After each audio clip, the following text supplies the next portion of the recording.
mwanaume nakuletea dawa ya nguvu ya kiume. Naikuletea hapo na nimekuwekea kwa picha. Hiyo dawa ni nzuri. Kama unajua ulikuwa na nguvu zako za kiume zinafanya vizuri, lakini baadaye mambo yakachemka, nguvu zikapunguka.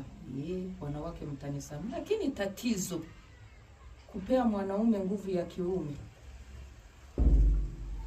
atajaribu 5 leo. Hiyo ndiyo shida. Sasa wanawake kwa nyumba watakosa chumvi. Atalala na 5 leo. Kuwapea dawa ipo na ijua, lakini sasa utamuona leo kweli. Haya, mimi nimewapea dawa. Ipike kunywa. Hiyo ni kiboko. Ulikuwa vizuri na nguvu. Kuna ile ya kuroga, lakini mimi naimaanisha kama ulikuwa vizuri ukaona nguvu imebadilika. Watu wanaziroga. Basi ujue hapo kuna shida. Ukaeni salama.